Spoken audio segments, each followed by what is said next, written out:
to Dreamy Night Facts, the gentle learning channel. I'm so glad you found your way here tonight. This channel is a peaceful sanctuary, a quiet refuge at the end of your day, where learning meets relaxation, where curiosity meets calm, where you can discover the world while drifting gently towards sleep. Here on Dreamy Night Facts, we explore fascinating topics from history, art, science, and culture. But we do it differently. Every fact is presented slowly, gently, with a soothing rhythm designed to help you unwind, to let go of the day's stress, and to ease you into deep, restful sleep. Whether you're learning about ancient cities like Venice, exploring the mysteries of the natural world, discovering forgotten moments in history, or wandering through the achievements of human creativity, each video is crafted with care to be both interesting and deeply relaxing. You don't need to stay awake for the entire video. In fact, falling asleep is perfectly fine. Encouraged even. These videos are designed to accompany you on your journey from wakefulness to sleep, providing just enough gentle stimulation to quiet your busy mind, while creating a peaceful atmosphere that invites rest. Think of this as your bedtime story, your nightly ritual, your calm companion in the quiet hours. If you're enjoying this peaceful approach to learning, if you'd like more gentle journeys through fascinating topics, I'd truly appreciate it if you'd consider subscribing to Dreamy Night Facts. That way, you'll have a new restful adventure waiting for you whenever you need it. And if this video helps you relax tonight, a simple like would mean the world. It helps others who are searching for peaceful sleep content find this channel too. Spreading calm, one viewer at a time. But there's no pressure, no rush. Just sink into comfort. Let your breathing slow, and allow tonight's journey to begin. Thank you for being here, for choosing to spend your evening with me, and for trusting Dreamy Night Facts to guide you gently toward rest. Now, settle in. Close your eyes if you'd like. And let's begin tonight's peaceful exploration together. Welcome to Venice, a journey through time. Take a deep, slow breath in through your nose. Hold it gently for just a moment. And now release it slowly, softly through your mouth. letting all the tension of the day flow out with that breath.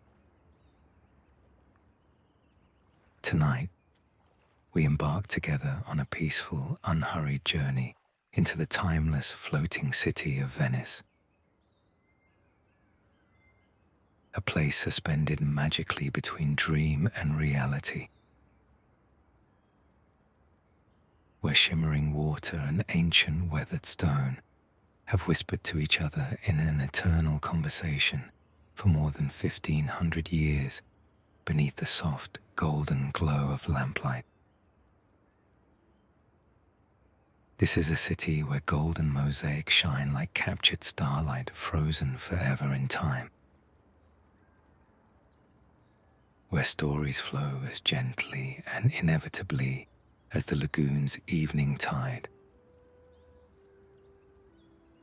where every bridge, every winding canal, every weathered palazzo holds secrets and memories waiting to be discovered in the deep quietness of night. As you settle into this moment, make yourself deeply, completely, utterly comfortable. Let your entire body sink heavily into whatever supports it. Feel the weight of your head pressing gently against your pillow, the heaviness of your limbs, the way your body wants to melt downward. Allow your shoulders to drop away from your ears. Release any lingering tension you've been carrying in your jaw, your neck, your lower back, your hands. Allow your breathing to slow naturally and soften and deepen with each passing moment. There is nowhere else you need to be right now. Nothing else you need to do. No one expecting anything from you. Just drift. Just float. Just listen to these gentle words washing over you like warm water. We'll wander slowly and softly through narrow, winding alleyways where footsteps echo softly against ancient stone walls. Over gracefully arched bridges that have watched the same dark water flow beneath them for hundreds of patient years. Through centuries of breathtaking history and luminous, glowing art. Through the dreamlike network of quiet canals that have cradled this impossible, beautiful city for more than 1,000 years. Let the peaceful, gentle rhythm of these sleepy facts guide your thoughts into stillness, into softness, into deep rest, as we begin our journey into the very heart of La Serenissima, the most serene republic. Close your eyes now if you haven't already, or let them grow heavier and heavier, and drift with me now into Venice, into peace, into sleep. The lagoon's first whispers. The birth of a city on water. Venice was born in the early years of the 5th century. Founded by desperate people fleeing the chaos and violence of invasion. refugees seeking safety and shelter, choosing the quiet, misty sanctuary of the lagoon as their peaceful refuge from a turbulent, dangerous world beyond the water's protective embrace. These original settlers, these determined, resourceful survivors, drove countless wooden platforms deep, deep into the soft, yielding, marshy islands, pounding heavy timber into thick mud with nothing but determination and simple tools, creating foundations that still cradle the city today, more than 15 centuries later. Wood slowly turned to stone by time, pressure, and the transformative power of water. The shallow, unpredictable lagoon became Venice's natural guardian and protector, acting like a vast, constantly shifting moat filled with secret channels known only to locals and hidden sandbars that could trap enemy ships, keeping invading armies safely at bay while the city grew peacefully, safely, within its watery, protective embrace. Slowly, almost dreamlike in its gradual, organic transformation over decades and centuries, Venice evolved from a scattered collection of humble fishing communities into a powerful maritime republic, wealthy beyond measure, influential far beyond its small geographic size, feared and respected throughout the known world. The earliest Venetians lived in simple wooden huts built carefully on stilts above the water, homes that swayed gently, rhythmically with the tides like cradles rocking. Learning through necessity and experience to live in complete harmony with water rather than fighting against it.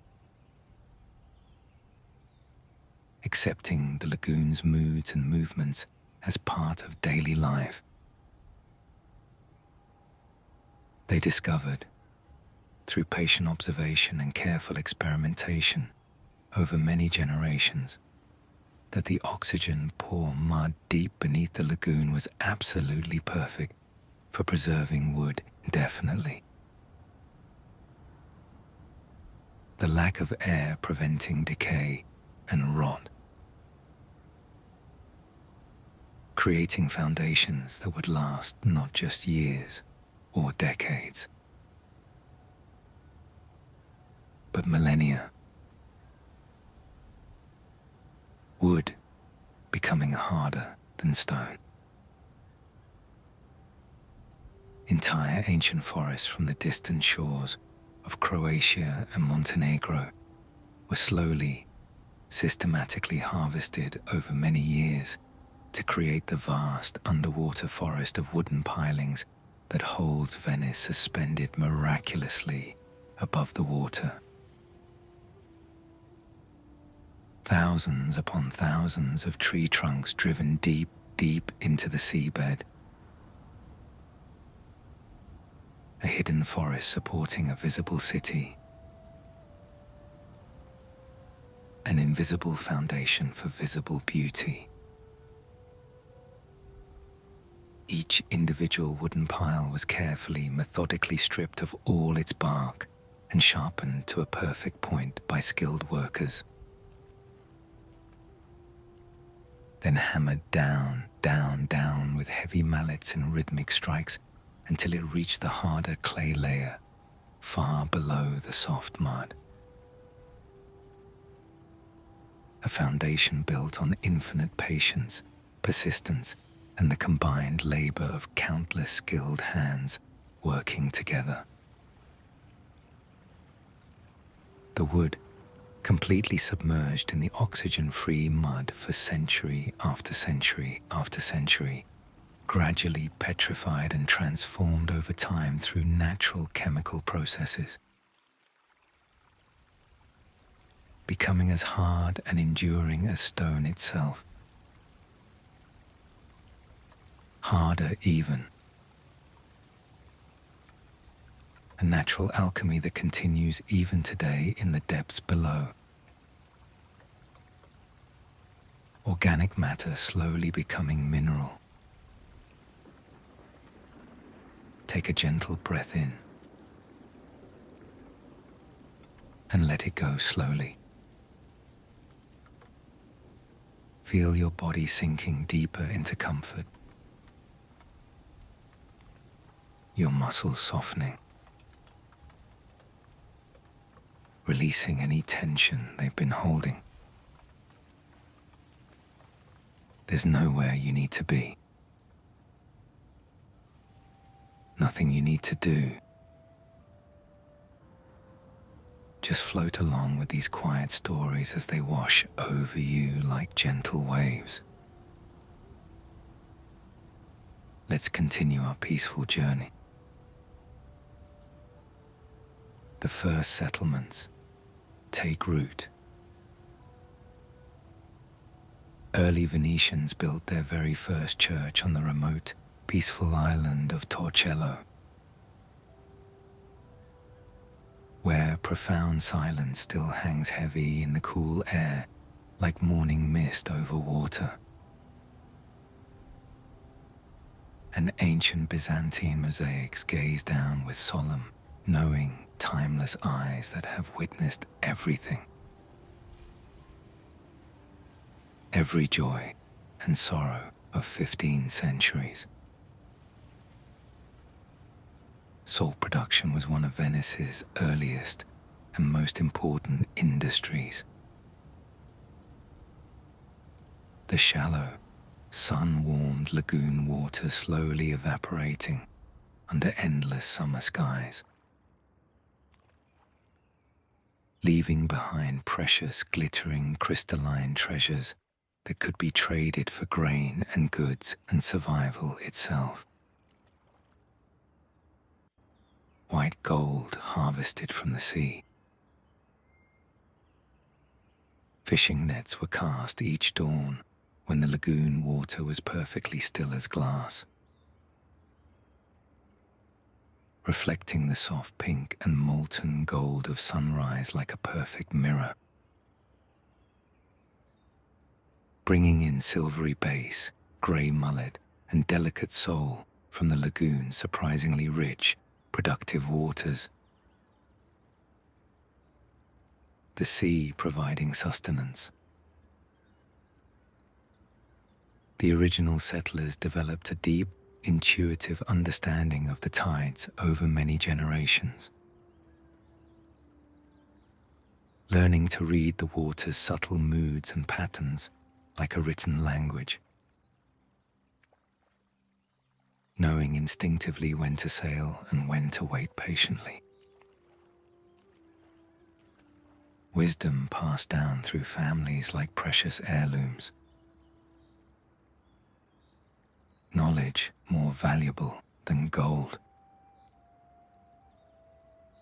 Small communities scattered across different islands began to cooperate out of absolute necessity,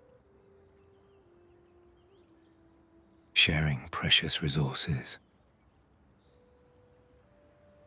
trading fresh fish for vegetables grown on whatever soil could be found or imported from the mainland,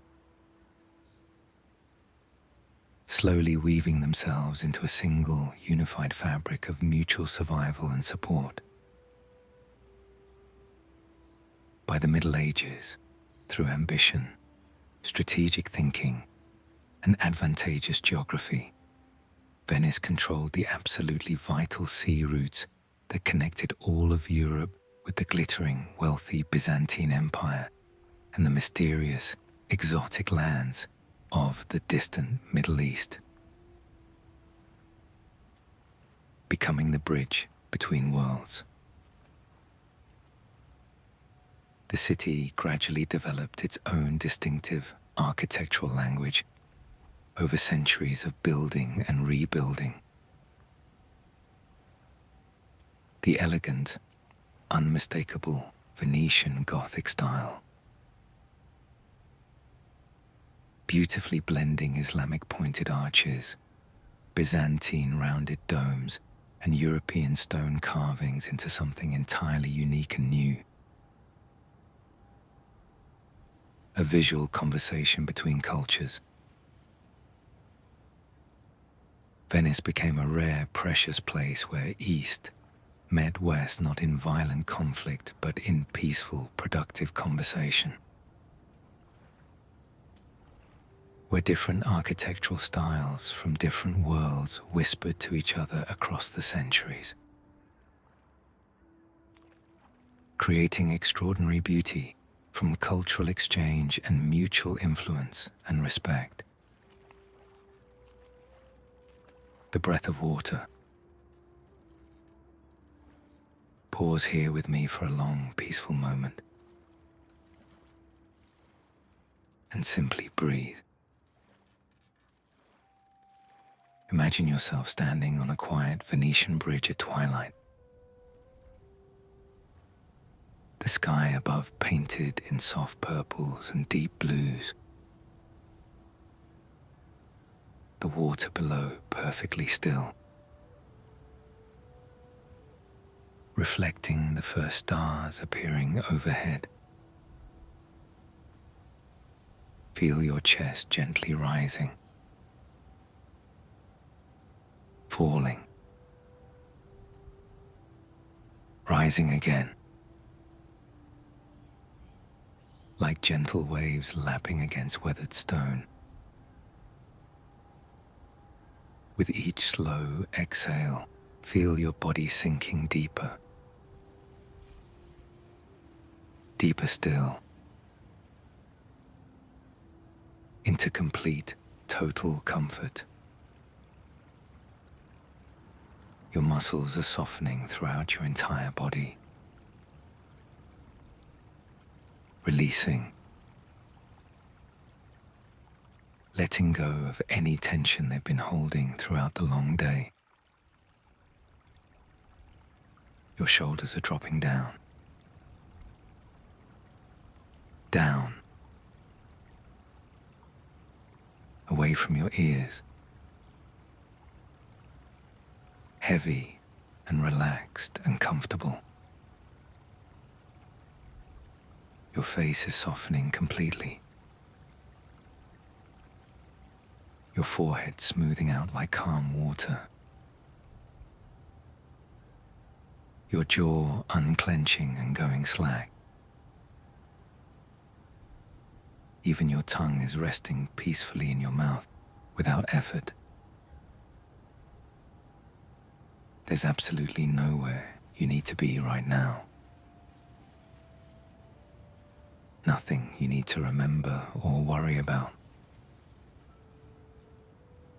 Nothing you need to do or accomplish.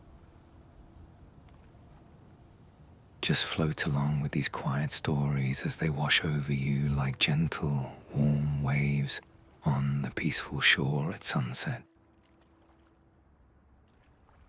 Feel the complete weight of your body, fully supported beneath you, completely safe, perfectly still. Peace. Your breathing is becoming slower now, deeper, more rhythmic and regular, like the tide itself.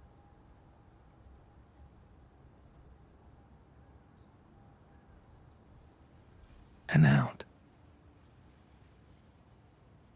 in, and out, natural as the turning of the earth. Let any thoughts that arise simply drift by like clouds across a clear evening sky, or like gondolas passing silently in the night. You don't need to follow them or hold on to them. Just let them go. Peacefully, effortlessly. Watch them float away. Your eyelids are growing heavier. So heavy now. It would take such effort to open them. So just let them stay closed. Let them rest. You are calm. You are safe. You are deeply relaxed. You are ready to continue this gentle journey through time. Let's drift onward together now,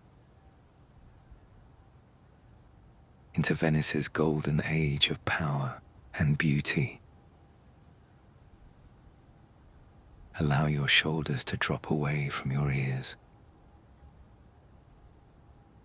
Let your jaw relax, unclenching, softening. Your eyelids are growing heavier, heavier still. And that's perfectly fine. Feel the weight of your body being gently held, supported, safe. As we drift onward through Venice's dreamy history, the rise of a maritime empire, ships, and trade. The city learned by absolute necessity to import virtually everything it needed to survive and thrive. Fresh water, carefully collected from rain. Food brought from the mainland. Building materials transported from distant quarries. Transforming itself through sheer determination from a simple refugee settlement into a thriving, sophisticated, wealthy metropolis through increasingly clever trade and negotiation. Wells were carefully dug throughout the city to collect precious rainwater. Each neighborhood square or campo having its own ornate wellhead carved from stone, where neighbors would naturally gather each day to draw water and exchange news. The well becoming not just a water source, but the beating heart of community life and social interaction. These wells were remarkable engineering marvels for their time. Sophisticated sand filters slowly purifying the rainwater as it sank through carefully layered strata of stone and sand, providing clean, safe drinking water in a city completely surrounded by undrinkable salt water.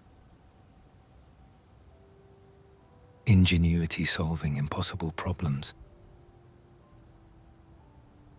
Venetian merchants developed strong, lasting relationships with traders in distant Constantinople over many generations of contact.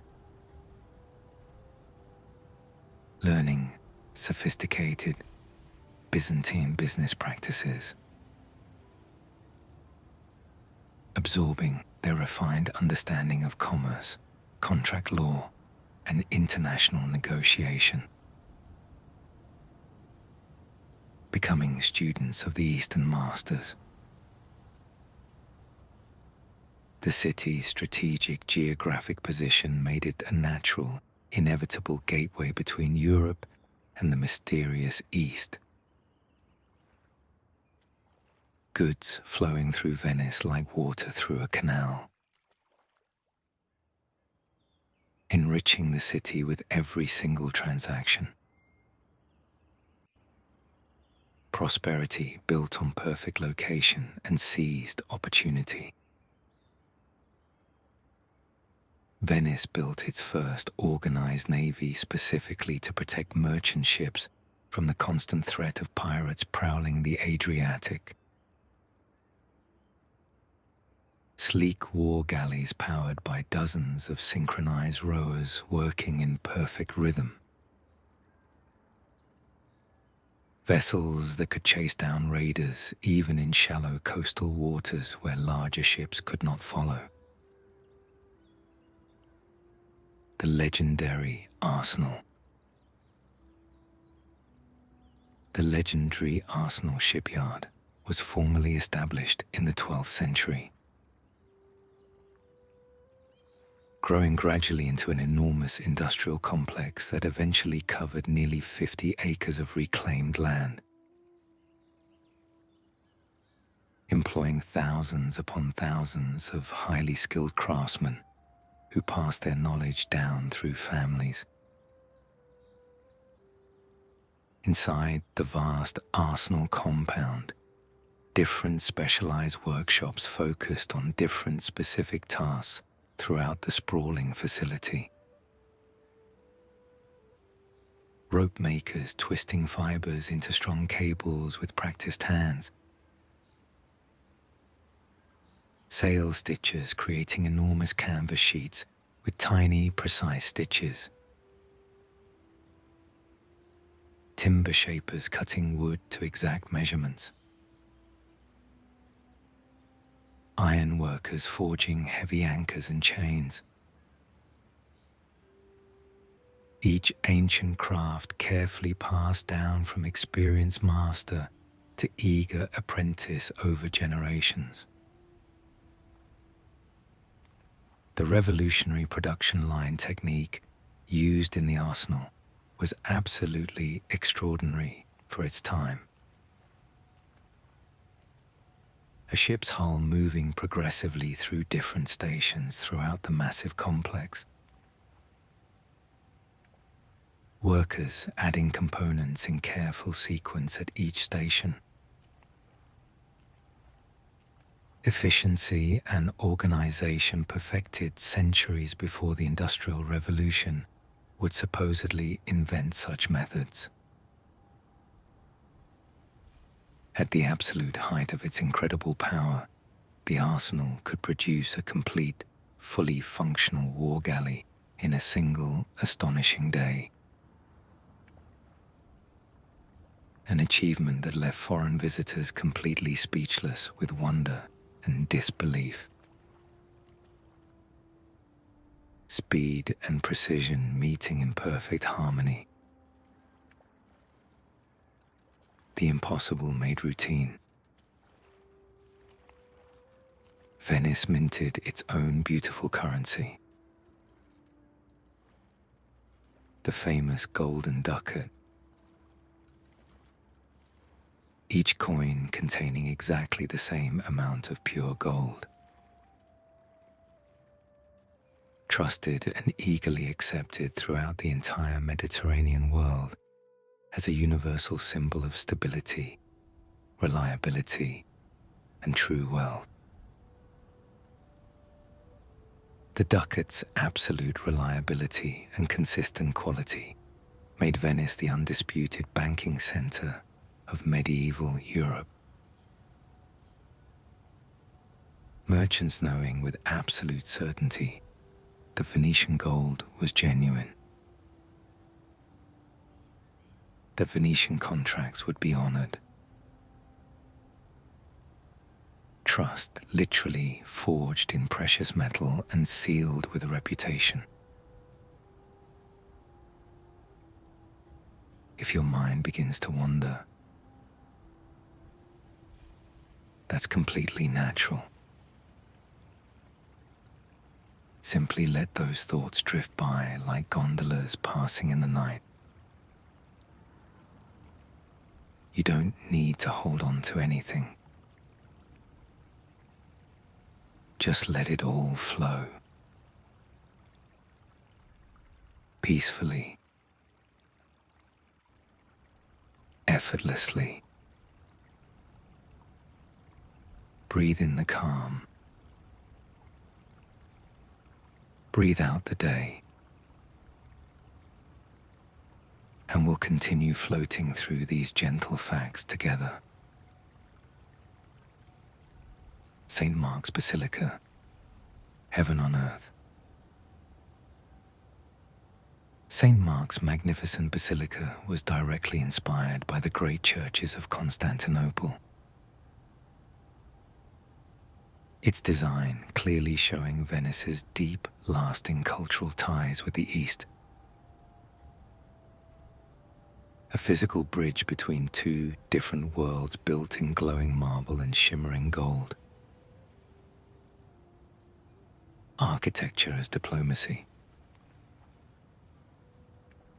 Inside the basilica, the walls and ceilings shimmer with more than 8,000 square meters of golden mosaics, created lovingly over many centuries by countless anonymous artisans working by candlelight. Each tiny tile carefully catching the flickering light like fragments of a golden dream captured and frozen in time forever. The mosaics tell biblical stories in glittering, intricate detail across vast expanses. Adam and Eve in the garden, Noah's flood covering the earth, the entire life of Christ from birth to resurrection.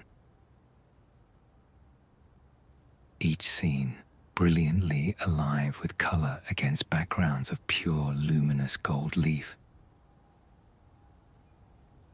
Heaven itself brought down to earth in glass and gold. Master craftsmen used tiny glass tesserae. Some precious pieces no larger than a fingernail. Setting each one at slightly different angles to catch and reflect light from different directions throughout the day, creating shimmering surfaces that seem to glow mysteriously from within. Magic created through geometry and patience. The basilica's 4 magnificent bronze horses, dramatically looted from Constantinople during the Fourth Crusade, once proudly crowned its facade for 7 centuries. 4 powerful steeds that seemed ready to leap from their elevated perch above the gathered crowds. Symbols of conquest and power. Guardians in gleaming metal. These ancient horses, originally cast in the 4th century by unknown Greek craftsmen, watched silently over Venice for 7 long centuries. Now carefully protected indoors from the corroding effects of salt air and time. Treasures preserved for future generations. The Doge's Palace, power in pink marble. The Doge's Palace was built to embody both elegant refinement and serene, unquestionable authority. Its pink and white marble facade glowing softly in the afternoon sun like rose petals. Delicate Gothic arches miraculously supporting substantial upper stories in apparent defiance of physics. The palace's design seems to defy the very laws of gravity itself. Heavy stone walls balanced impossibly on slim, graceful columns that seemed too delicate for their burden, creating an airy elegance that shouldn't be structurally possible according to engineering. Yet there it stands after 7 solid centuries without collapse. Inside the palace, the Doge conducted important state business in rooms lavishly decorated with magnificent paintings by the greatest masters. Tintoretto's paradise covering an entire wall in swirling figures. The largest oil painting on canvas in the entire world. Paradise itself made visible to mortal eyes. The palace contains secret passageways and hidden rooms known only to a select few. Mysterious places where the Council of 10 met in shadows to discuss delicate matters of state security in whispers. Their carefully considered decisions shaping Venice's destiny in private conferences away from public eyes. The Doge himself lived in gilded chambers within the palace, but his power was strictly limited by complex constitutional law written over centuries. A figurehead whose every action was watched and carefully constrained by the Republic's elaborate system of checks and balances designed to prevent tyranny.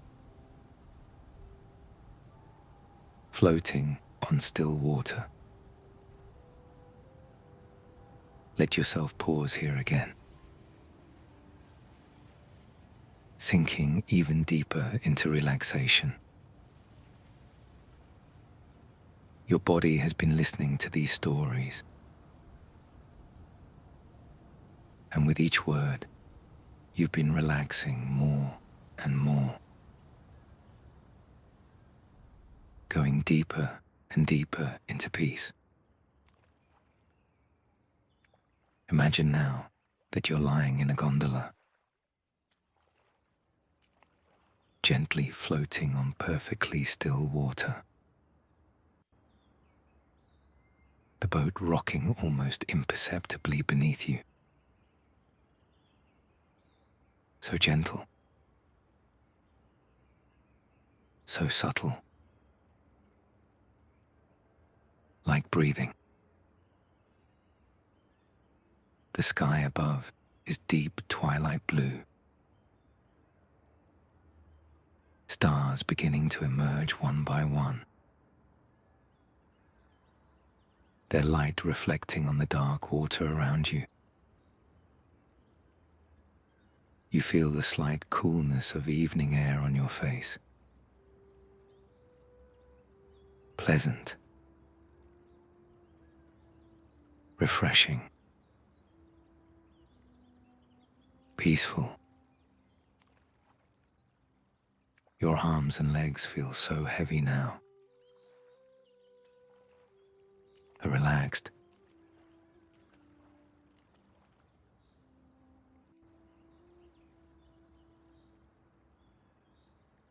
As if they're melting into the soft cushions of the gondola.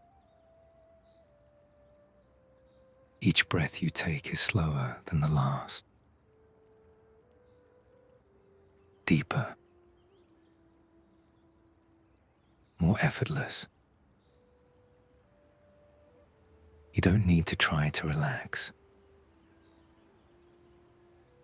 It's happening naturally. Automatically. Your body knows how to let go. How to rest. How to restore itself. Feel the gentle rocking. Back and forth. Back and forth. So soothing. So calming. Any sounds you hear around you, whether it's this voice speaking to you or sounds from your environment, they all help you relax even more deeply. Every sound is like a gentle hand pressing you down softly into deeper rest. Your mind is becoming quieter, thoughts spacing further apart, like stars in that darkening sky. More space, more silence, more peace between each thought. You're safe. You're comfortable. You're exactly where you need to be. Let's continue our journey now. Drifting through Venice's golden age of art and beauty. Art, beauty, and cultural flowering. The masters of light and color.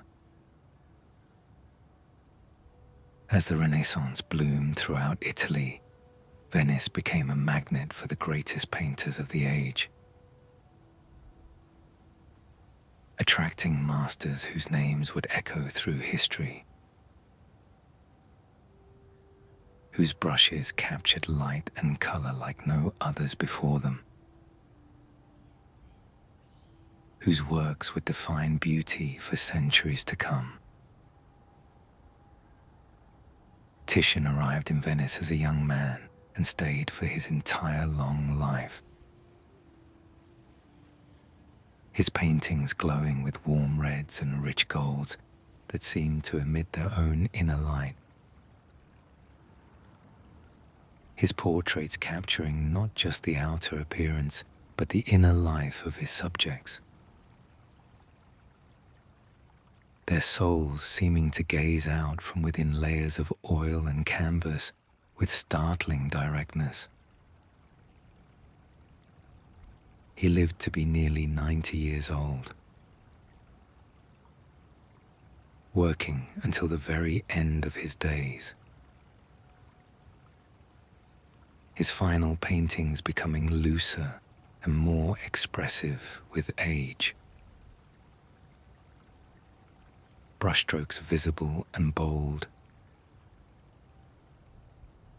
Age bringing not decline but freedom and deeper understanding. Mastery beyond technique. Tintoretto earned his name meaning little dyer from his father's humble profession. But his paintings were anything but small or modest. Filled with dramatic movement and divine light breaking through dark clouds and shafts. Figures twisting and turning in space. Energy captured in stillness. He worked with incredible speed and intensity, sketching entire compositions in moments, creating massive canvases measuring many meters in just weeks. His energy and productivity legendary even among his prolific contemporaries. Driven by inner fire. The Scuola Grande di San Rocco houses more than 50 magnificent works by Tintoretto covering walls and ceilings. Paintings so beautiful they seem to pull heaven down to earth in cascades of divine light. Angels descending through gilded frames, the building itself becoming a total work of art.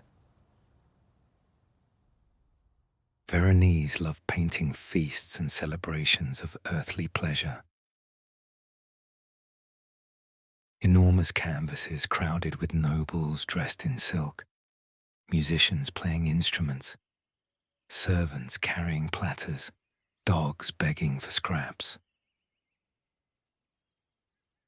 Capturing the sensual pleasure and material abundance of Venetian high society at its absolute peak.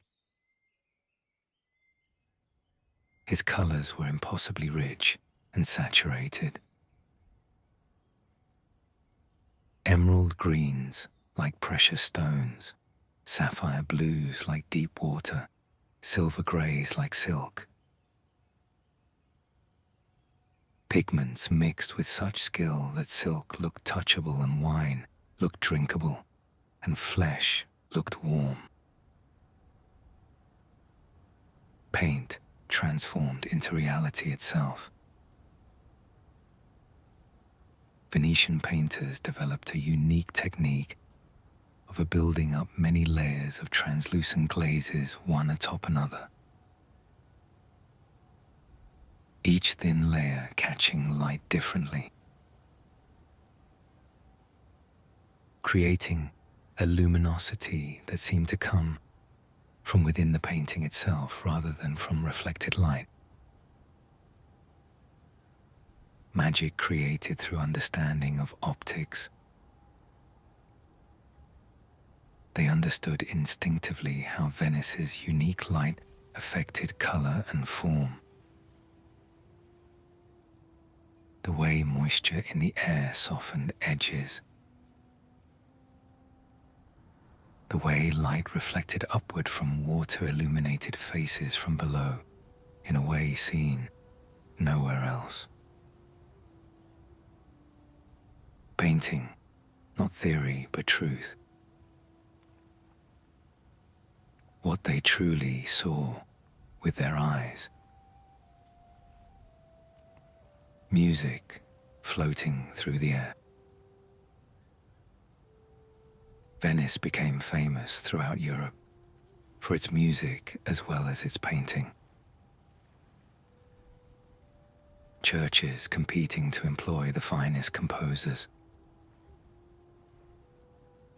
Their sacred works echoing beautifully in domed interiors, specifically designed to amplify divine harmonies. Architecture serving sound. Antonio Vivaldi served for many years as the music master at the Ospedale della Pietà, an orphanage for girls who had been abandoned. Training them with such patience and skill to such excellence that their concerts drew sophisticated audiences from across Europe who traveled just to hear them play. The orphanage's concerts took place behind ornate screens. The young musicians hidden completely from view to protect their privacy. Their invisible presence making their music seem even more ethereal and angelic. Beauty separated from physical form. Pure sound. Vivaldi composed hundreds of concertos during his tenure there, capturing the essence of seasons, storms, and sunshine in cascading strings and singing woodwinds. Music that painted vivid pictures as clearly as any brush. Sound becoming visible. His most famous work, The Four Seasons, evokes the scorching, oppressive heat of summer, the golden abundance of autumn harvest, winter's penetrating chill and blowing snow, and spring's gentle renewal and blooming flowers. all filtered through Venetian sensibility and understanding. Picture yourself in Venice now, standing on an ancient bridge at twilight, watching the water shimmer softly beneath you. The air is warm. The city is quiet. And you are completely at peace. Let this feeling of tranquility wash through you, from your head to your toes, deeper and deeper into relaxation. Let's wander a little further. The world on stage. The playwright Carlo Goldoni brought the vibrant, noisy life of Venetian streets to European theatre. His comedies filled with the authentic voices and natural rhythms of ordinary Venetians. Gondoliers, merchants, and servants speaking in genuine dialect rather than formal literary language.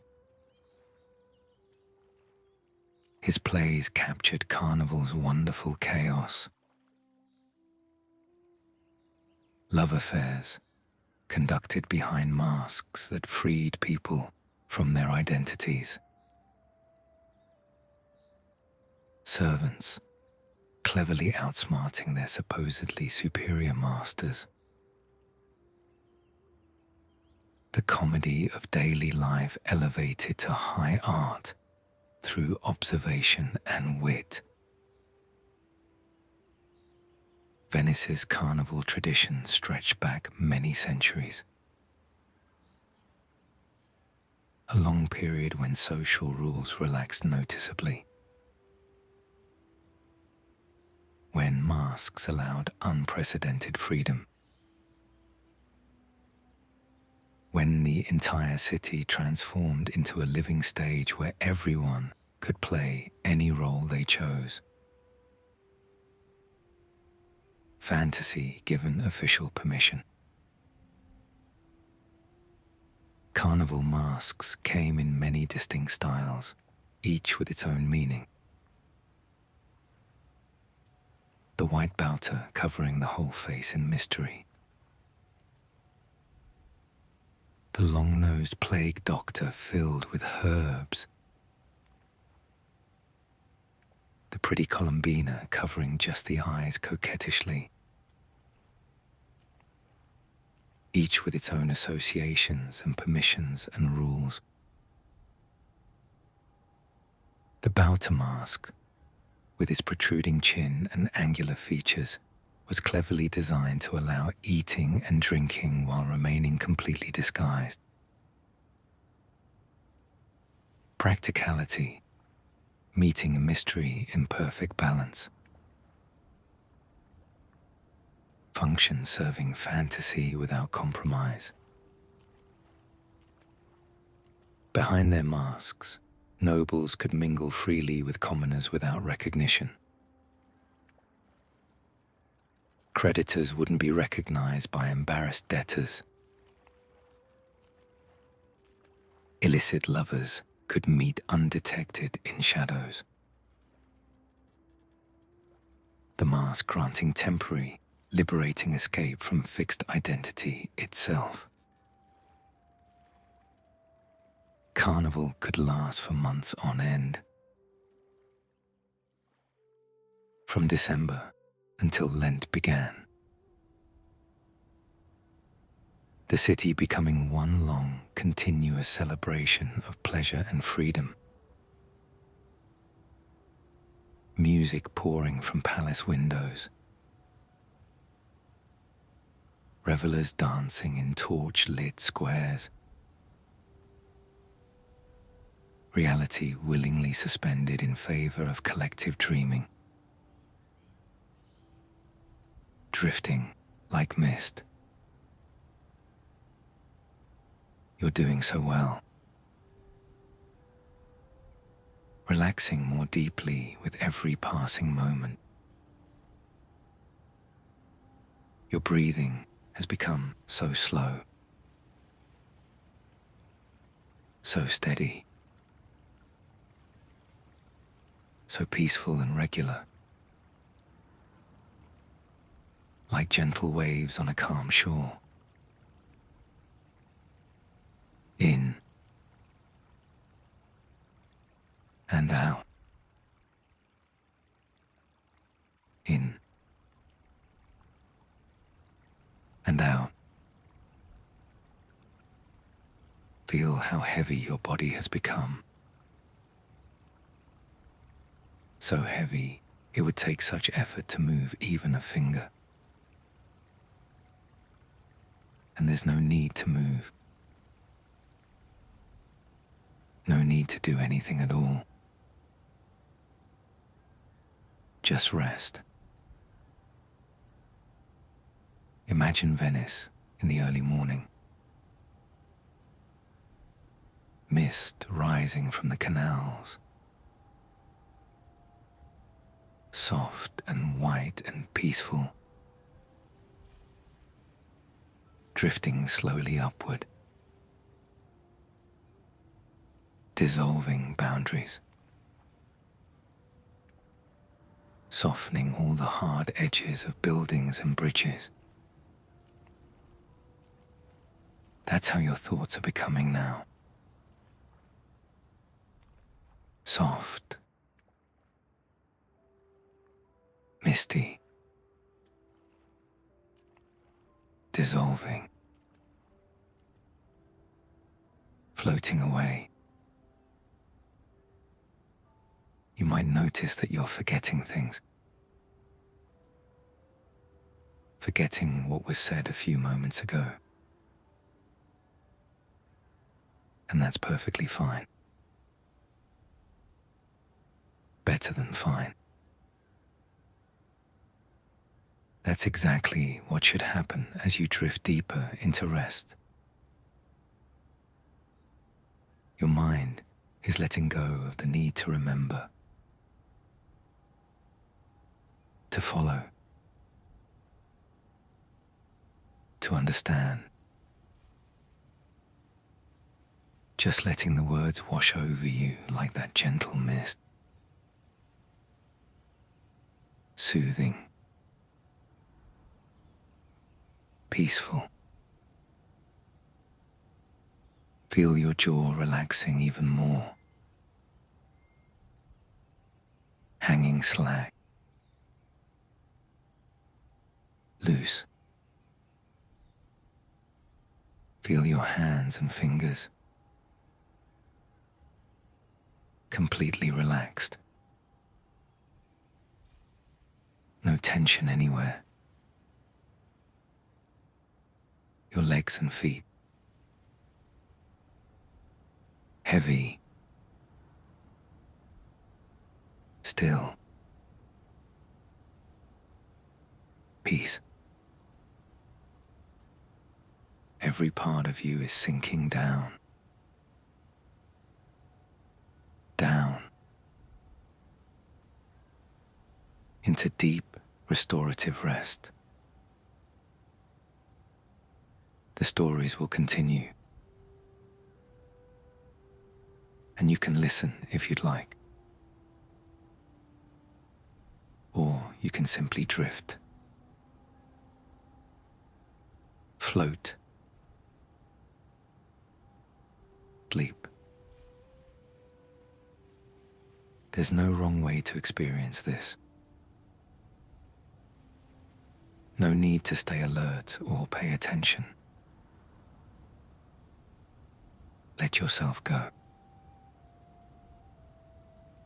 Deeper. Softer. Quieter. And we'll continue our gentle journey through Venice's treasures. The Grand Canal and daily life.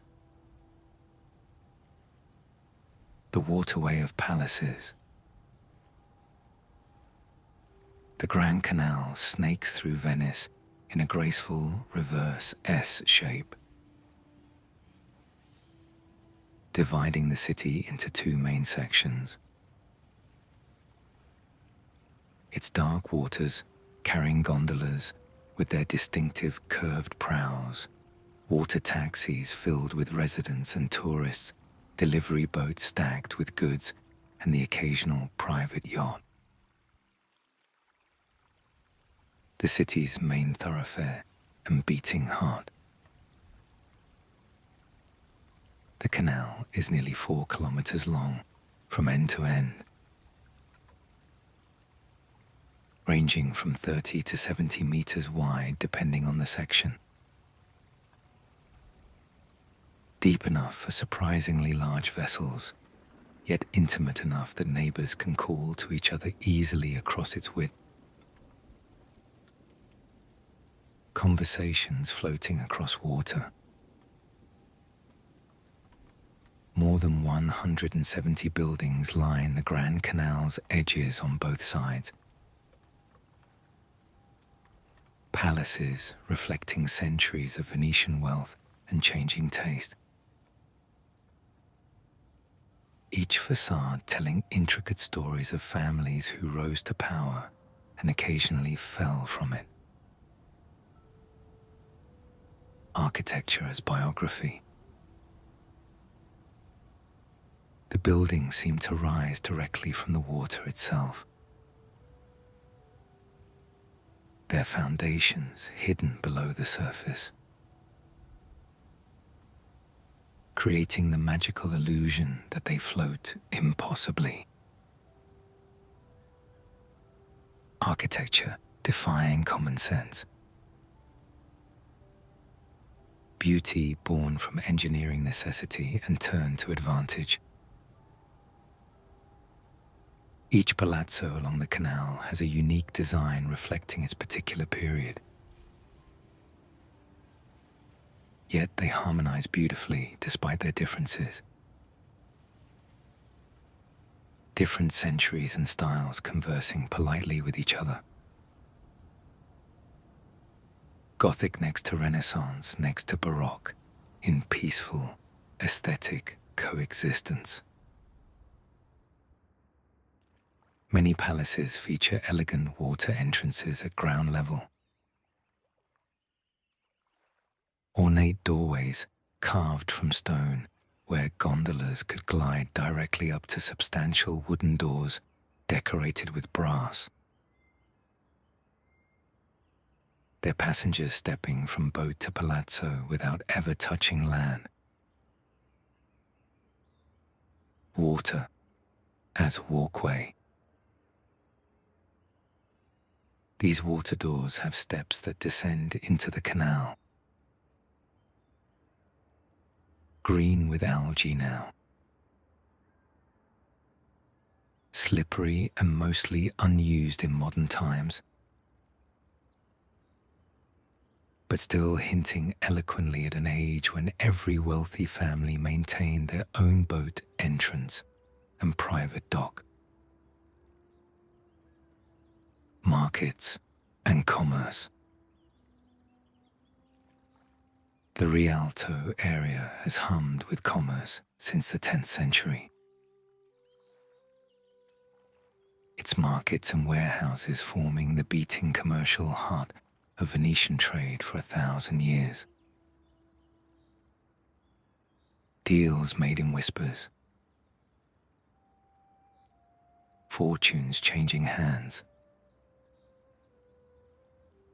The engine of prosperity. The Rialto market still operates today in much the same way. Fishmongers displaying their silvery catches at dawn when they're freshest. Vegetables piled high in colorful, artistic pyramids. The ancient, essential business of feeding the city continuing as it has for centuries without interruption. The iconic Rialto Bridge was finally completed in stone in the late 16th century. After several earlier wooden versions collapsed dramatically into the canal,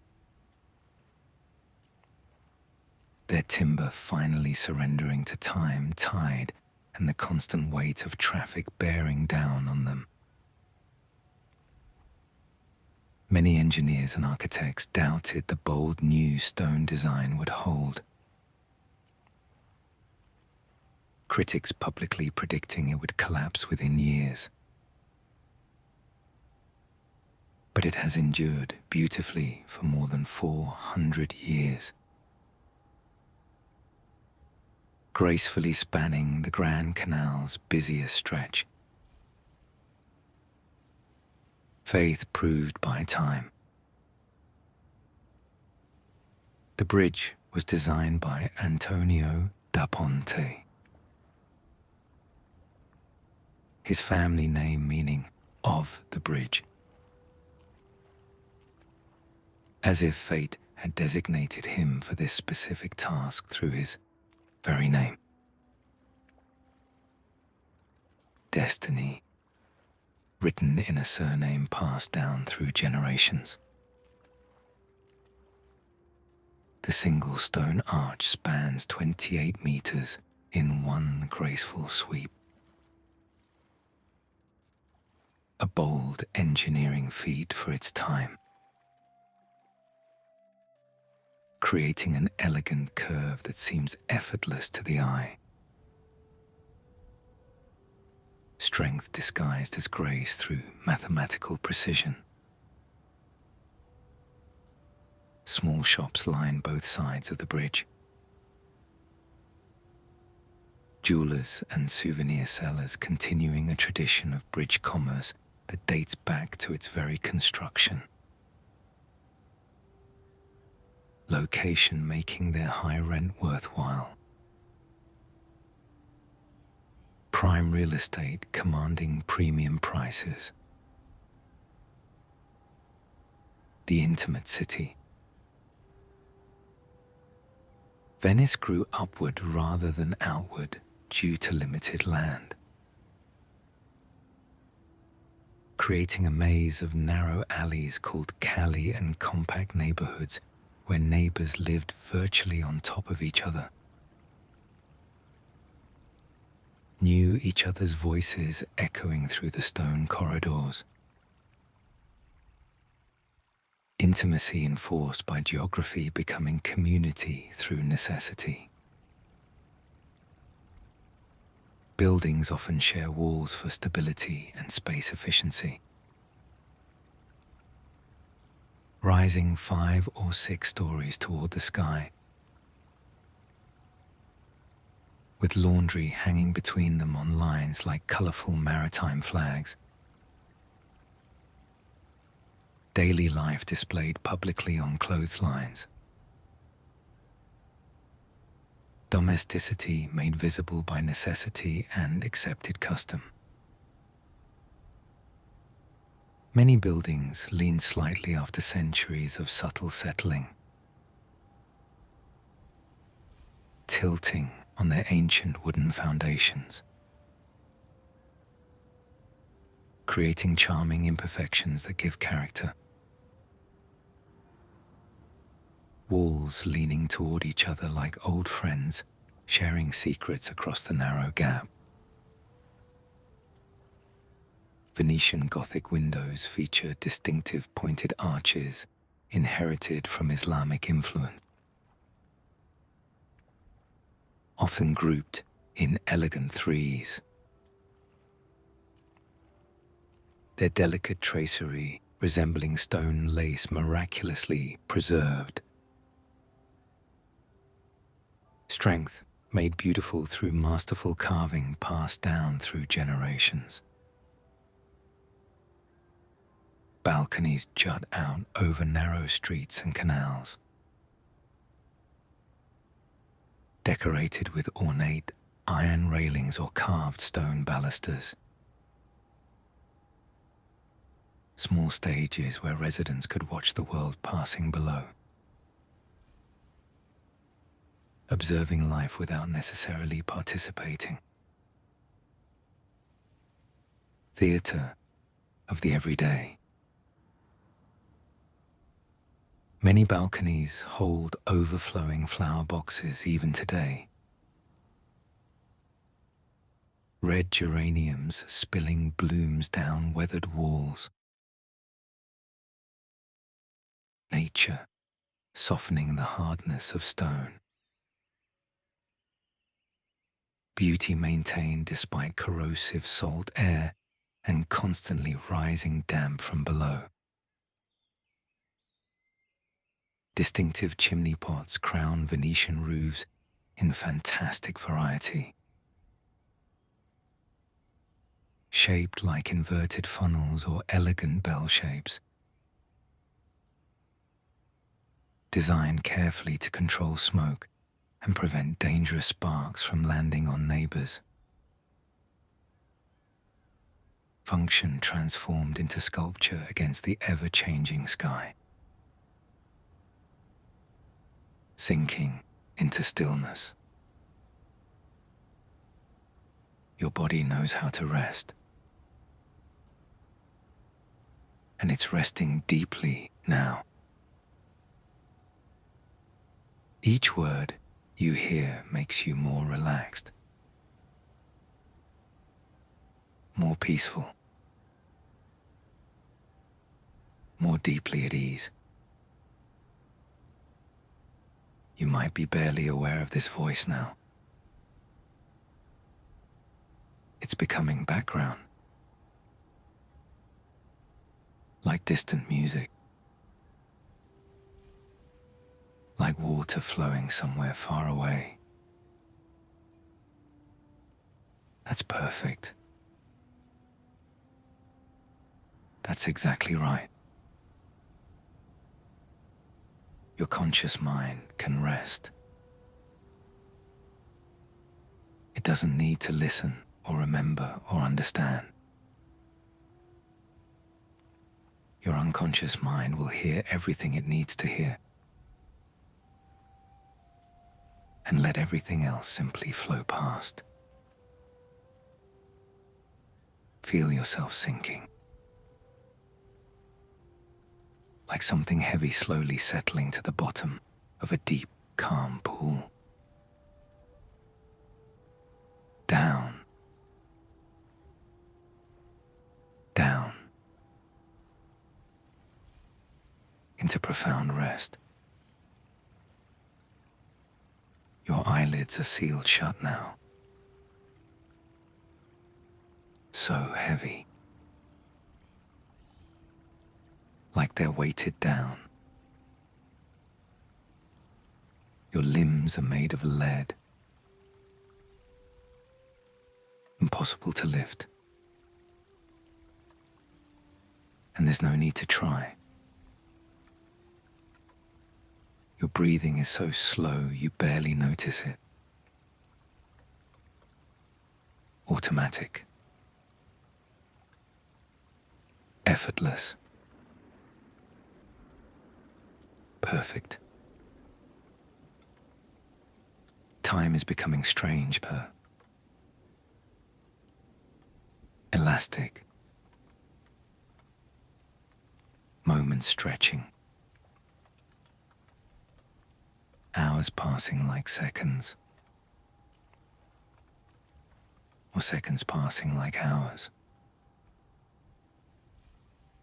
Time losing all meaning in this peaceful place. You might drift into sleep at any moment. Or you might hover in this beautiful place between waking and sleeping. Either way is perfect. There's nothing you need to do. Know where you need to go. You are exactly where you should be. Safe. Warm. Comfortable. at peace. Let the journey continue, or let it fade away into dreams. It's all the same. All perfect. Venice continues its story, whether you hear it or not. The city existing in this eternal present moment, just like you. Drift. Float. Rest. Sleep. Craftsmanship and hidden beauty. The secrets of Murano glass. Venetian glassmaking was protected by laws of strict secrecy, with master artisans threatened with severe punishment or even death if they revealed their carefully guarded techniques to outsiders. Knowledge protected more carefully than gold. Craft as state secret. The entire glassmaking industry was forcibly moved to the island of Murano in the late 13th century, officially to prevent fires in the crowded city, but also to control and monitor the artisans more easily. Isolation serving multiple purposes for the suspicious state. On Murano, glassmakers became a privileged class despite their isolation. Their daughters allowed to marry into nobility, their sons inheriting protected positions. Compensation for their gilded cage. Freedom traded for security and status. Master glassmakers developed cristallo, glass so remarkably clear it resembled rock crystal. A revolutionary achievement that made Venetian glass the most prized and expensive in all of Europe. Transparency as luxury.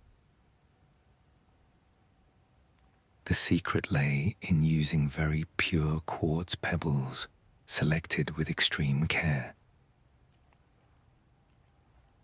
combined with specific plant ashes.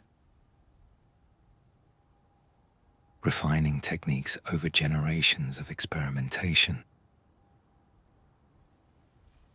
Each workshop jealously protecting its particular innovations and variations. Murano glassmakers created mirrors of unprecedented quality, coating glass with a tin mercury amalgam in a dangerous process, producing reflections so clear and undistorted they seemed almost magical. Vanity perfected in silvered glass. Reality captured. These mirrors were so valuable that they became ultimate status symbols in royal courts throughout Europe. The Palace of Versailles, famous hall of mirrors, featuring Venetian glass. French kings paying enormous fortunes for the privilege.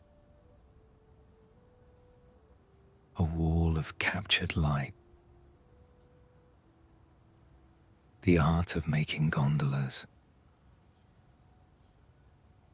Traditional gondolas are still made by hand today, in small workshops called squarey. skilled craftsmen using techniques passed down through countless generations. 8 different types of wood shaped and fitted together. Tradition resisting modern mass production. Each gondola takes months of painstaking work to build. Curves calculated through experience rather than mathematical measurement. Beauty achieved through practiced feel and trained eye. Knowledge stored in experienced hands rather than in books or blueprints. The pharaoh at the gondola's prow. The distinctive metal ornament represents Venice's 6 districts through its 6 forward-facing teeth, while the rear tooth symbolizes the island of Giudecca, and the curved top represents the Doge's characteristic cap. Geography and politics forged in decorated iron. Gondoliers once dressed practically for their physically demanding work, but the striped shirt became standardized over time. Tradition created and solidified through repetition. Costume emerging from custom. Identity expressed through uniform.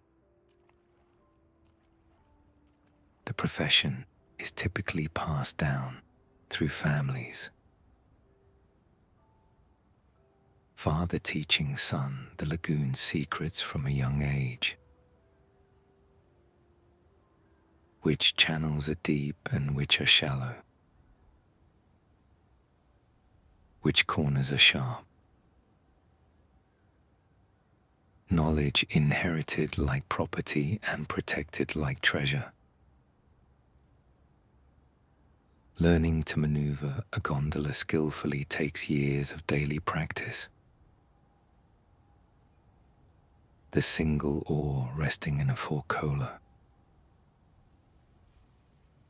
An intricately carved wooden oar lock that allows multiple different rowing positions. Simple tool enabling surprisingly complex movement and control. The forcola itself is a sculptural object worthy of display. Carved from walnut by specialists. Each one slightly different. Function and form united inseparably. Tool elevated to art through necessary beauty. Craft a sculpture. Lace and textiles. Burano lace was so extraordinarily fine it took patient women many months to complete a single piece. Working with threads barely visible to the eye. Creating delicate patterns of incredible intricacy. Patience transformed into valuable fabric. Time made visible in thread. The women worked in groups, sitting together in small squares. Their hands moving in practiced rhythm. Needles flashing in the sunlight. Conversations flowing as naturally as their expert fingers. Community built through shared craft. Each stitch was so tiny it was almost invisible individually. but together they created elaborate flowers, leaves, geometric patterns. Nature and mathematics combined in thread. Designs passed down through generations of mothers teaching daughters. Venetian silk production eventually rivaled the East. Mulberry trees, planted throughout the countryside to feed hungry silkworms. The delicate creatures spinning their cocoons. Nature's alchemy transforming leaves into lustrous thread through the miracle of metamorphosis. The silk workshops of Venice became famous throughout Europe. Their velvets and brocades dressing kings and popes and wealthy merchants. Texture and color elevating simple fabric to treasure. Cloth that whispered wealth with every fold and shimmer. Gold and silver thread was painstakingly woven into the finest fabrics, creating cloth that caught and reflected light with every movement. Garments that announced status from across a crowded room. Wearable wealth. Power made visible through textile. Gardens hidden behind walls. Many seemingly grand palaces hide peaceful, secret gardens in their inner courtyards. Green sanctuaries where nobles could escape the city's constant bustle. Nature preserved and protected in containers of stone. Paradise compressed into confined spaces. These gardens were tiny by mainland standards, but infinitely precious in land-poor Venice, where every inch had value. Every plant carefully chosen for beauty or fragrance. Every bit of soil valued and protected. Paradise achieved through careful curation. Climbing roses were trained up weathered walls with patience. Jasmine planted to perfume warm summer evenings with intoxicating sweetness. Lemon trees growing in large terracotta pots that could be moved to shelter in winter. Creating Mediterranean microclimates in northern Italian courtyards. The sound of water from small fountains provided acoustic privacy. Conversations masked by gentle trickling.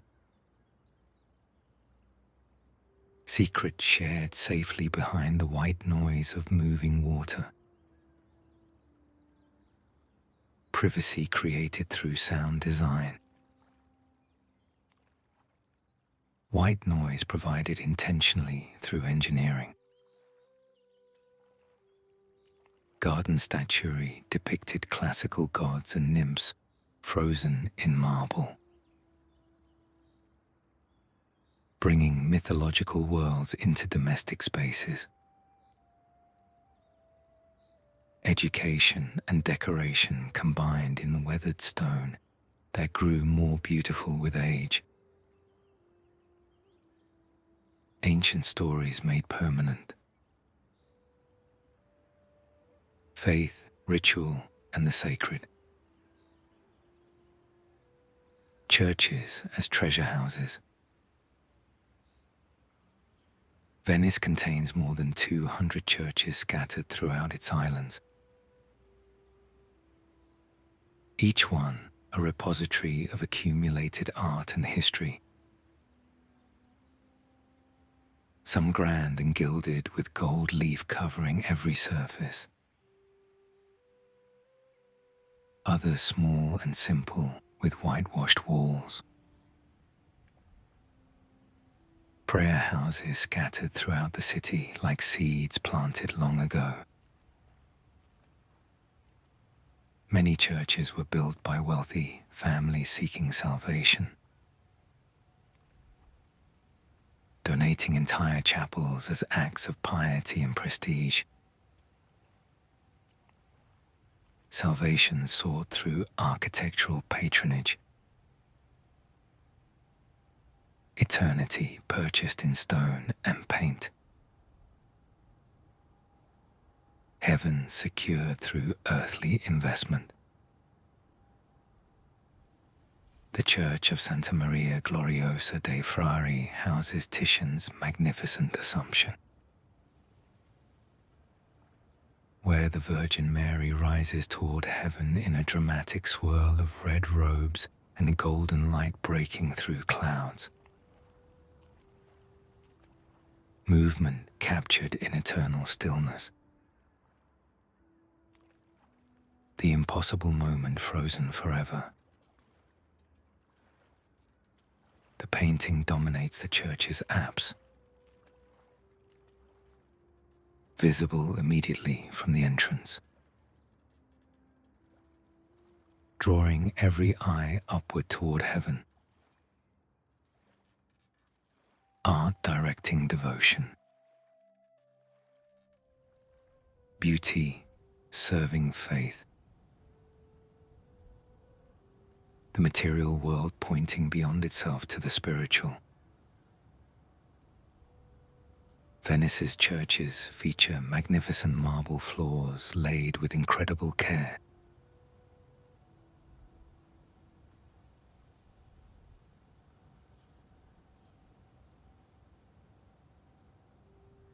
Geometric patterns in colored stone imported from distant quarries. Optical illusions created through careful cutting and precise placement. Worshippers walking on mathematical art without realizing. Beauty beneath their feet. These floors represent significant wealth transported across water. Marble from Greek islands, North Africa, distant Turkey. Each piece carried by ship. The floor itself becoming a map of Venice's trade routes. Commerce serving devotion. Wealth transformed into worship space. Many churches contain precious relics of saints preserved for centuries. Tiny bone fragments displayed in jeweled reliquaries that caught candlelight. Physical remnants of holiness. Faith made tangible through preserved remains. The sacred made visible and touchable.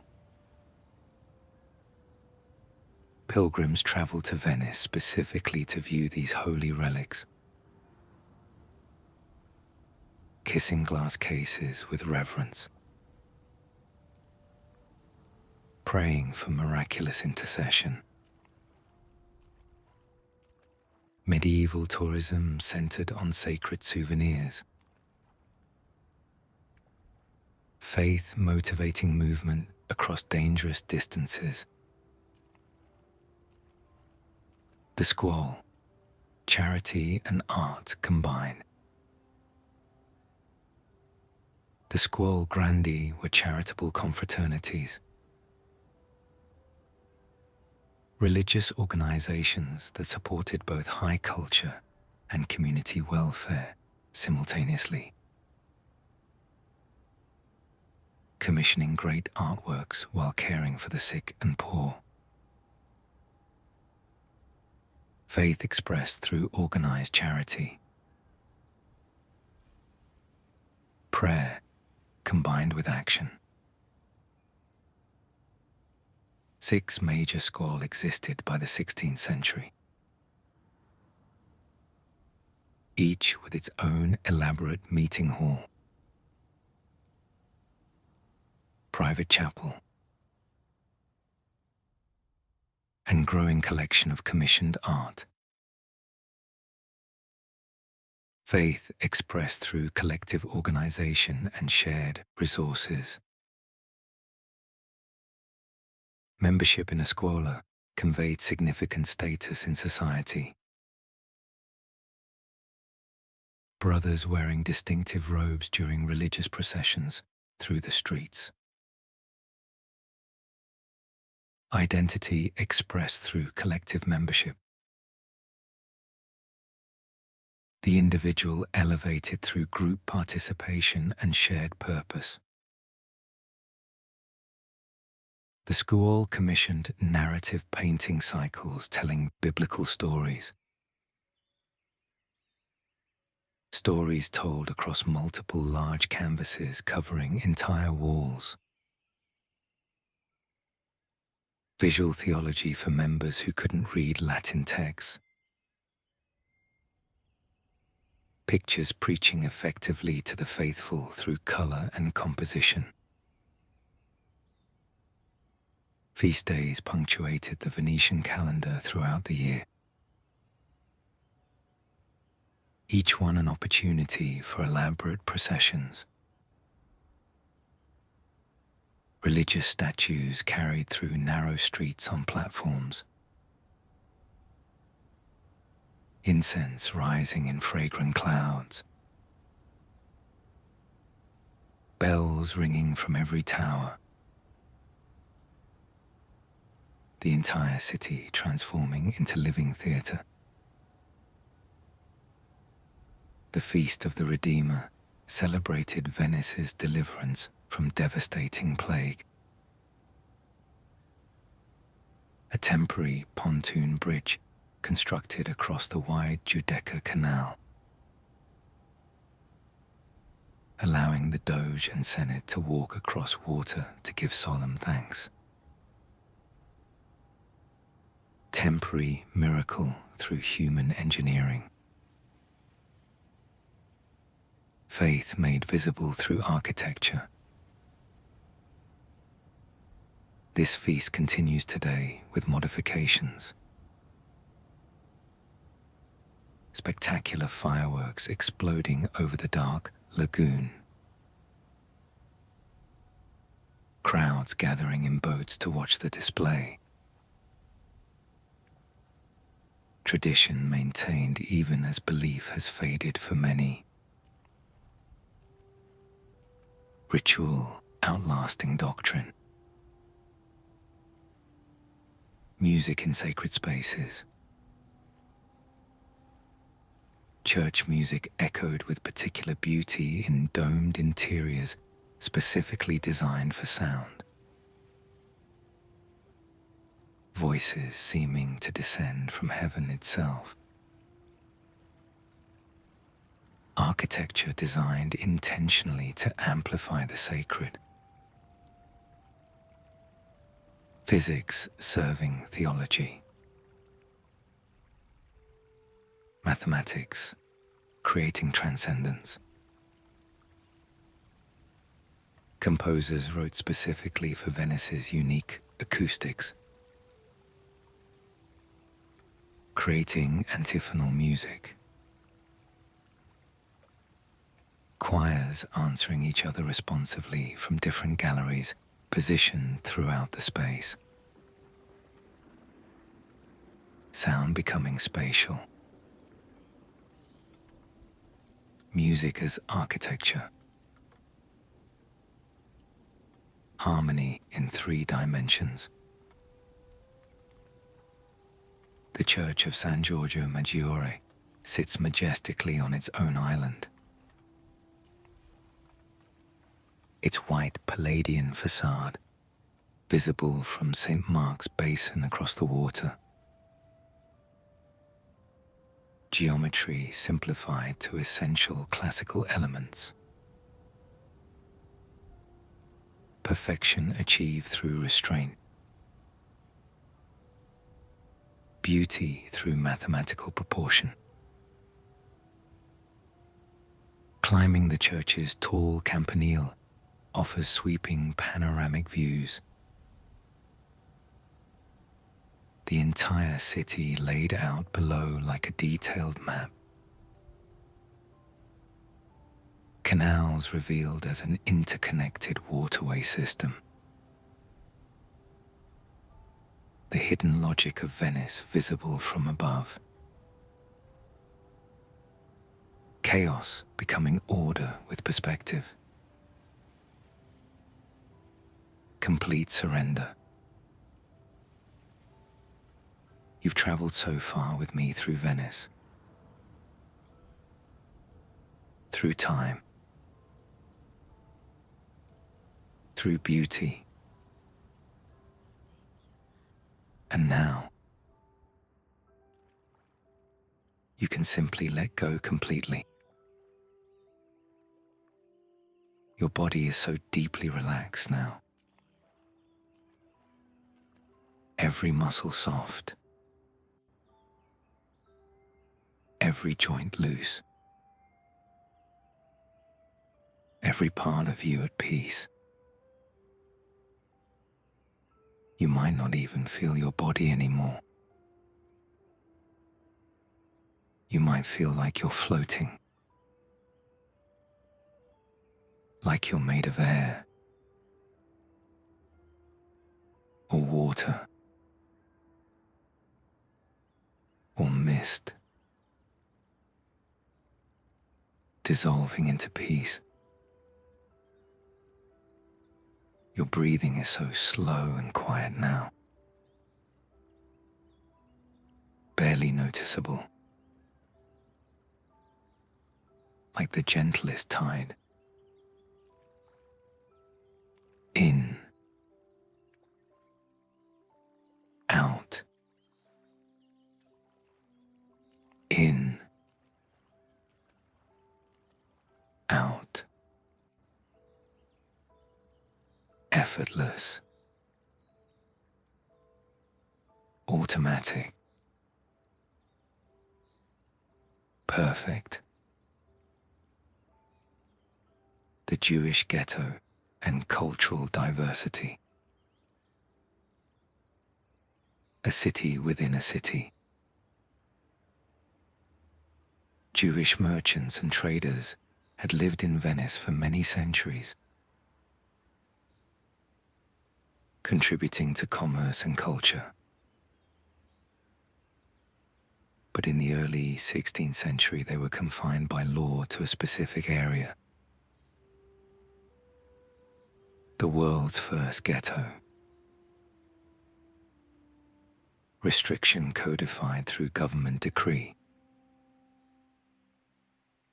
Separation enforced by walls and locked gates. Opera and fire. La Fenice Opera House was built in the late 18th century. Its name meaning the Phoenix.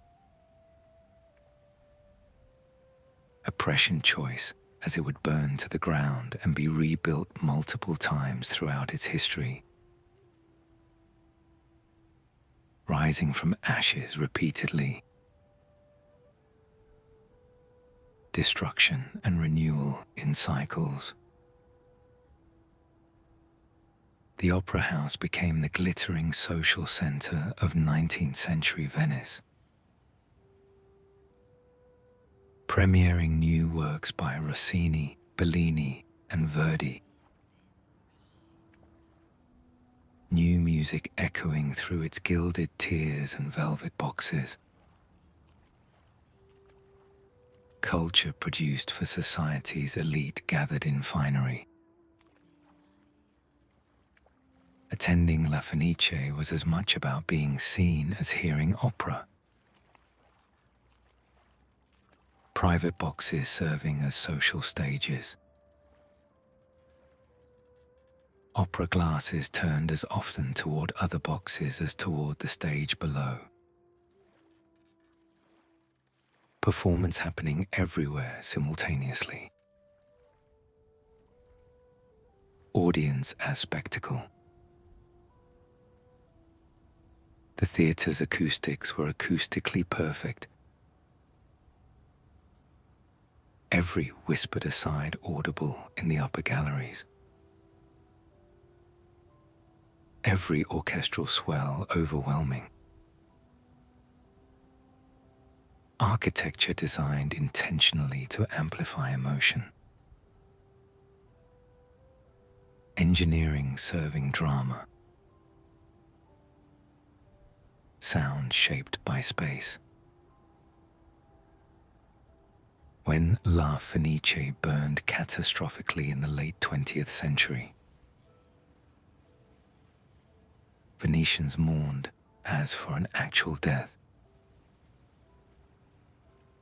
but rebuilt it exactly as it had been.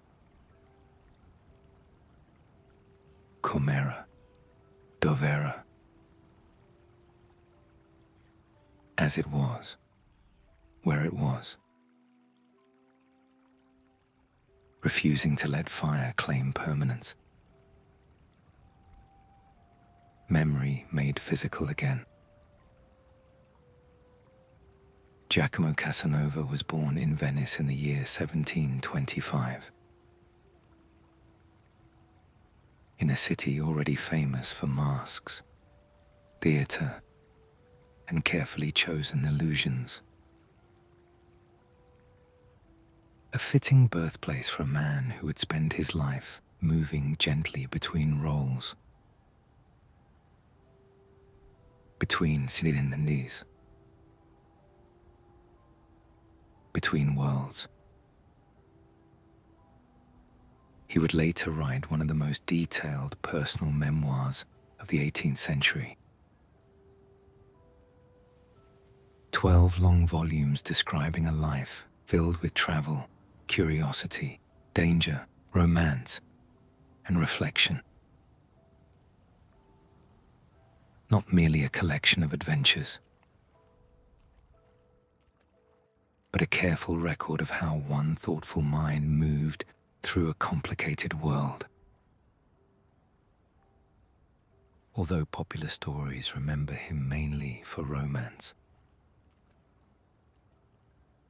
those who knew him admired something deeper.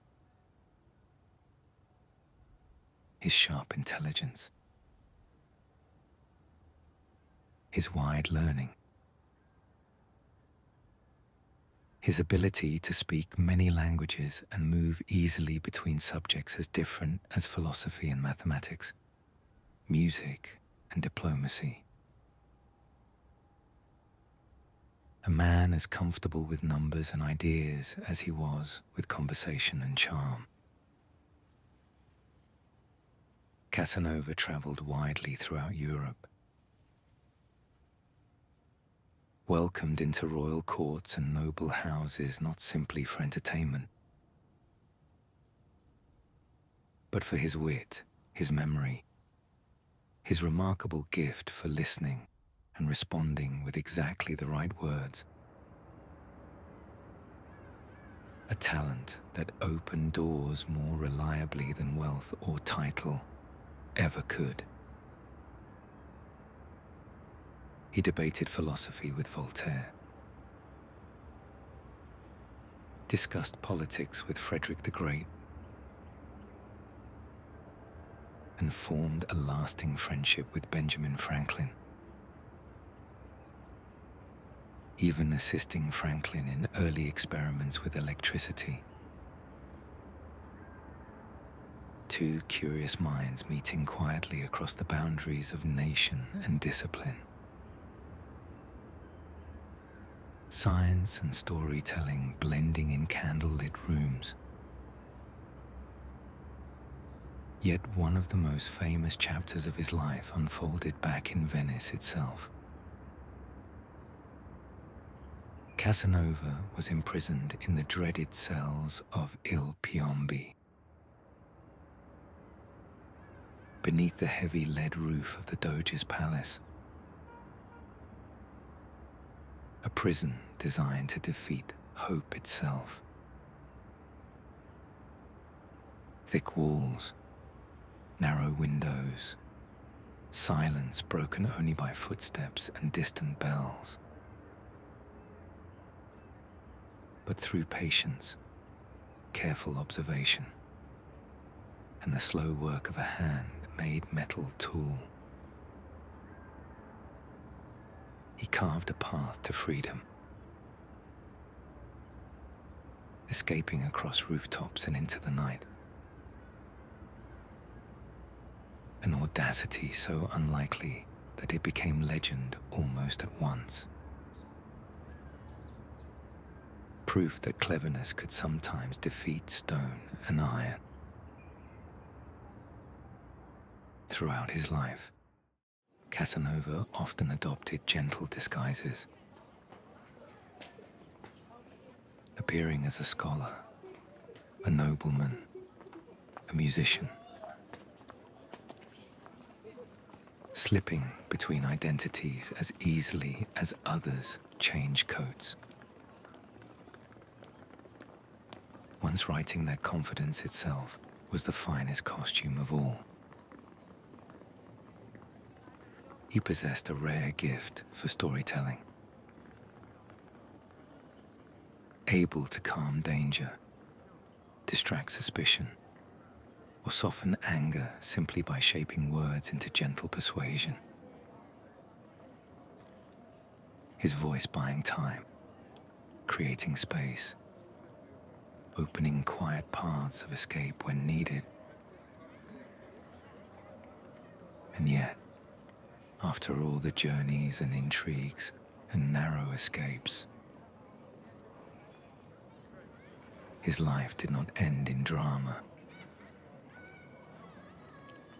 In his later years, Casanova sought something different. Peace, routine, reflection. He accepted a quiet position as a librarian in a Bohemian castle, spending his days among shelves and manuscripts, writing patiently, carefully, recording not only his triumphs but also his mistakes, hoping that future readers might learn something gentle from the long winding story of his life. Today, he is remembered not only for romance, but for curiosity, independence, intelligence, and the remarkable way he captured the spirit of his restless century in words. A man born of masks and theatre, who finally chose silence, books, and memory. Venice, which taught him disguise, adventure, escape, and reflection, still keeps his footsteps quietly among her stones. Take a slow, gentle breath in and let it go softly. Feel your body sinking a little deeper now, heavier, calmer, more at ease. All stories can drift away now. All images can soften. Nothing to remember, nothing to follow. Your breathing is slow, deep, quiet, automatic. The city continues its story quietly, and you can simply rest, floating, peaceful, safe. Napoleon and the fall of the Republic. The end of independence. In the late 18th century, Napoleon's armies arrived at Venice's borders, ending more than 1,000 years of Republican independence. The last Doge abdicated his position. The lagoon that once protected now threatens. Climate change making preservation precarious. The future uncertain. Aqua alta. High water. Occurs more frequently now. Sirens warning residents of approaching floods. Water rising through drains and flooding squares. The sea slowly reclaiming what was taken from it centuries ago. Nature asserting its ancient claims. The Mose Project. Mobile gates at the lagoon's 3 inlets. Rises hydraulically to block exceptionally high tides. Engineering attempting to hold back the sea. Humans and nature negotiating through expensive technology. Progress measured in prevented floods. Yet through all challenges and changes, Venice endures, adapting as it has always adapted throughout its long history, finding ways to preserve beauty while accommodating inevitable change. Resilience built over 15 centuries, not easily defeated by mere water. Venetians maintain precious traditions despite everything. Rowing races during festivals. Families gathering in neighborhood squares. Children playing where countless generations of their ancestors played. Continuity through habit. Identity preserved through daily repetition. The living city. Gondoliers still sing sometimes on quiet evenings, their voices carrying across still water at dusk. Serenades for tourists blending seamlessly with authentic tradition. Performance and the heritage indistinguishable. Both equally real. The lagoon contains other islands beyond Venice proper. Murano still famous for delicate glass. Burano known for colourful houses and intricate lace. Torcello for profound silence. Each with distinct character, satellites orbiting the central star. Burano's houses are painted in bright, cheerful colors. Blues like summer sky, yellows like sunshine, pinks like roses, creating a rainbow village reflected in canals. Practical origins forgotten. Fishermen once identifying their homes through fog by color. Necessity becoming aesthetic choice, becoming tradition. Torcello was once larger than Venice itself. The lagoon's first major settlement. But malaria and economic decline slowly emptied it, leaving beautiful ruins and profound silence. A ghost of former glory haunting the present.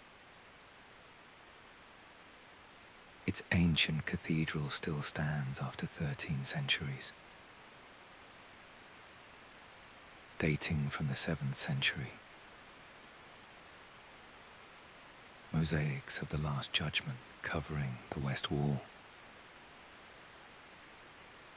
Byzantine, Christ gazing down at emptiness. Audience departed, but performance continuing. Faith outlasting population. San Michele is the cemetery island. Cypress trees rising like dark flames. Graves stacked in walls. The dead of Venice sleeping in collective peace. Crowded in death as in life. Community extending beyond the grave. Famous figures rest there eternally. Stravinsky, Diaghilev, Ezra Pound. Drawn to Venice in life by its beauty. Remaining in death by choice. The city's magnetic pull stronger than mortality itself. Light and time. At sunset, light turns Venice golden. Stone glowing warm. Water reflecting amber and rose. The whole city seeming to emit its own inner light. Physics and beauty collaborating. The material world becoming briefly transcendent. Morning brings different magic. Mist rising from canals in ghostly veils. The city revealed gradually. Edges softened. Reality becoming dreamlike. Uncertainty creating mystery. The familiar made strange and new. In winter, when tourists diminish, Venice returns to Venetians.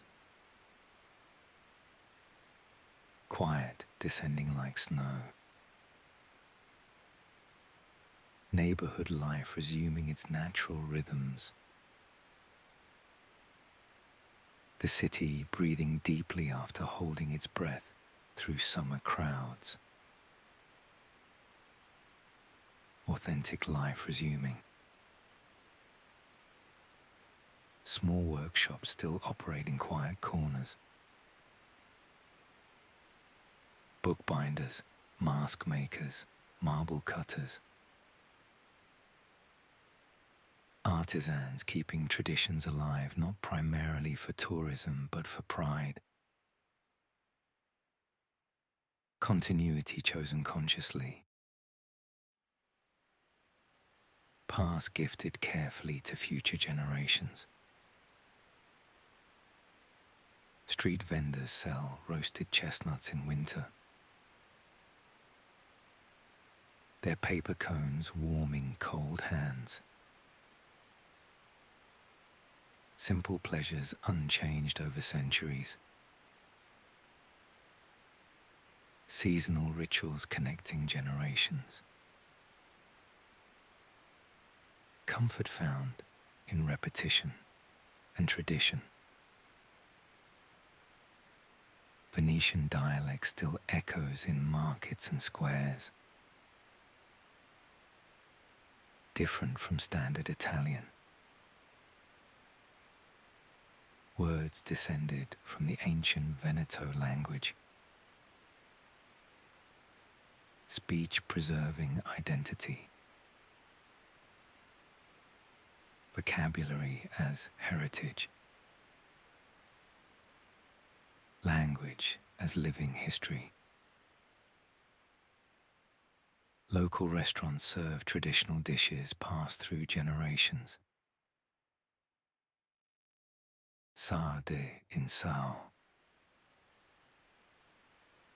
sweet and sour sardines. Recipes from when refrigeration meant preservation through creativity. Necessity made delicious through ingenuity. Cicchetti. Small snacks served with wine. Continue the tradition of casual eating. Bars offering variety on small plates. Sociability expressed through shared food. Community built through appetite and conversation. The eternal present. Venice remains a living dream made of stone and water. A place where water, light, art, and history blend into quiet magic. Where the past is never truly past but present always. Where beauty seems to exist outside of time itself in eternal suspension. Every stone remembers. Every canal reflects not just today's sky, but centuries of skies. Every bridge connects not just islands, but moments across time. Past and present existing simultaneously in the eternal now. The city teaches patience, teaches acceptance, teaches that beauty and imperfection are inseparable, that decay can be gorgeous,